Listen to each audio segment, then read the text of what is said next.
Assalomu alaykum, hurmatli Otabek Toshpo'latov YouTube kanali kuzatuvchilari, aziz obunachilarimiz. Bugun 2025-yilning 16-aprel sanasida, ya'ni ki murodbaxsh chorshanba kunida, Alloh xolasa yana bir xo'p, qo'zilarimizni sizlarga ko'rsatib qo'yaylik dedik. Qo'zilarimiz ko'rib turganingizdek, nasib bo'lsa mana yem yeyish jarayonida yemlar nimadan iborat degan insonlarga javob mana ko'rib turganingizdek, makkani drabilkadan chiqarilgani. Demak, makka yorma, makka kepak deymizmi? Faqatgina makkani o'zi ana shu. Bizni bitta xatoyimiz shu bo'ldiki, juda ham mayin qilib yuborilgani uchun tegirmonchimiz qo'ylarimizni tomoqlariga tiqilib qolyapti. Mana shunaqa yo'tal tutyapti qo'ylarimiz. Biz bularni shamollabdi deb shamollashga qarshi ukollar yuribmiz. Aslida esa yem yegandan keyin ushbu holat kuzatilib, qo'ylarimizni tomoqlariga o'chyapti. Xullas, qo'y boqishda daromad bormi degan insonlarga qisqagina savoliga javob bermoqchiman azizlar. Ushbu qo'zilarimizni biz 1 million so'mdan olganmiz. Hozir ham bozorda o'tga kirgan qo'zilarimiz shu onasidan ajralganlarni bemalol 1 million so'mdan olsa bo'ladi. Shu vaqtgacha bir hisob-kitob qildik. Shu vaqtgacha har bittasiga demak, aytaylik, biz 300 ming so'mlik yem yediribmiz. Ya'ni ki 1 million so'mga qo'zilarimizni o'zi olingan, qariyb 80-90 kilodan har bir qo'zimiz yem yegan.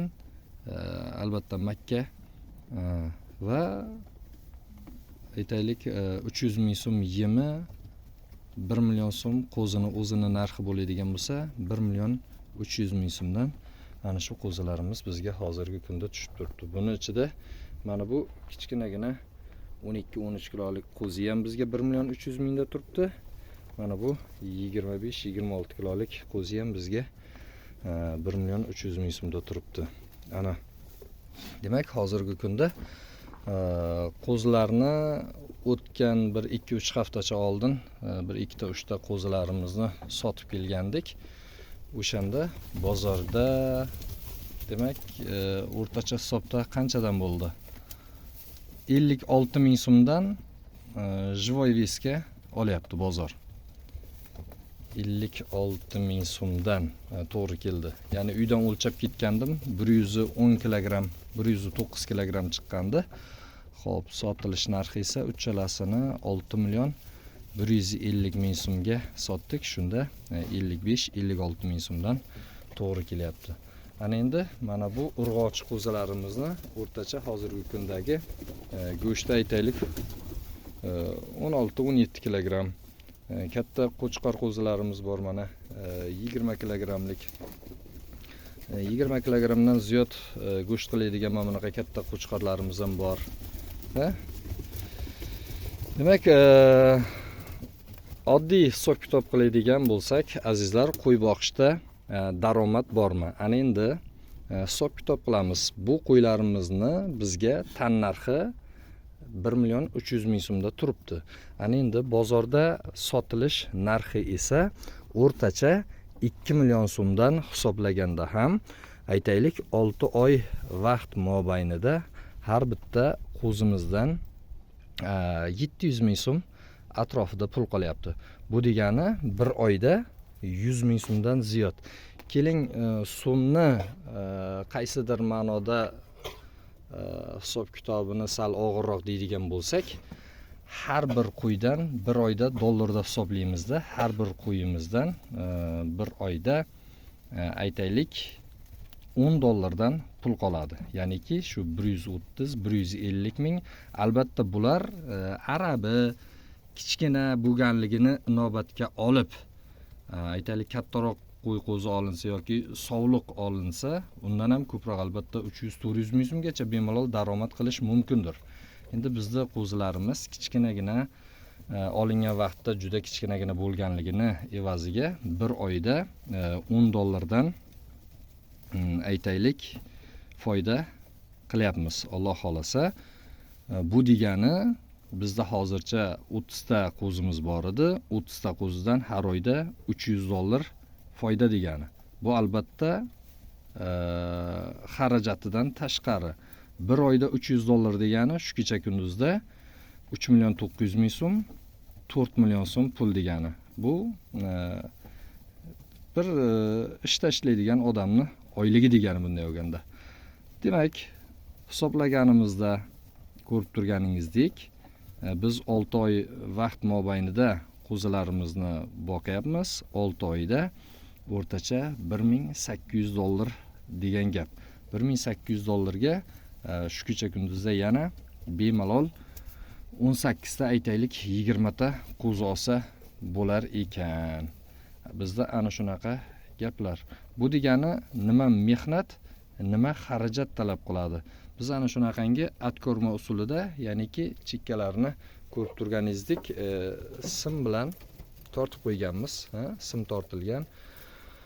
Ertalab kelamiz, yemini, xashagini, suvini beramiz. Shu bilan kun bo'yi ishda bo'lamiz. Biz ham ko'pchilik qatori 8 soatlik ishda ishlaymiz va xuddi shunday kechqurun kelamiz. Yemini, xashagini, suvini beramiz. Bu degani bir kunda maksimal 1 soat vaqtimiz ketadi degani. Maksimal. Bu aslida 1 soatdan vaqtimiz ketmaydi. Mana oxirlariga xashaklarini zagotovka qilib tashab qo'ydik. Undan tashqari, demak, vaqtimiz bor edi. Oyog'ini yoyish maqsadida bir mazza qilib o'ynasin, yugursin deb aytaylik yarim soat, 1 soat oyoqlarini yoyib aylantirib olamiz.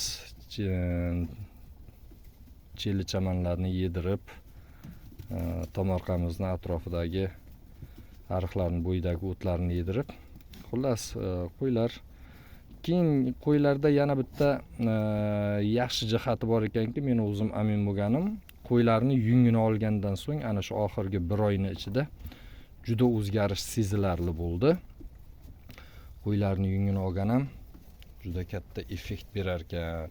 Maslahatim, bozordan qo'zi olib kelib sotmoqchi bo'lganlar yoki daromad qilmoqchi bo'lganlar yoki boqmoqchi bo'lganlar eng avvalo qo'ylarni yungini olishni maslahat bergan bo'lardim. Sababi ko'rib turganingizdek, eshitganim emas, o'zim tajribamda guvohi bo'lganim.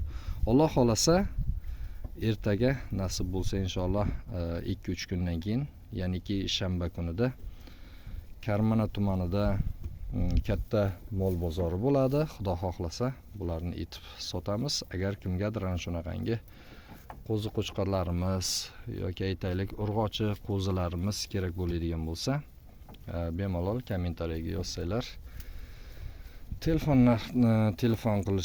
telefonlashib narx-navosini kelishaveramiz. Hamma narsalarga omad. Bitta narsani unutmasligimiz kerakki, qo'yni jannatdan tushganligi haqida demak biz ma'lumotga egamiz albatta. Shu uchun baraka bor qo'yda. Unutmasligimiz kerak. Hammani chorvalariga, dehqonchiligiga, kasb kamolotiga Alloh taolo baraka bersin. Hammaga rahmat, sog' bo'linglar.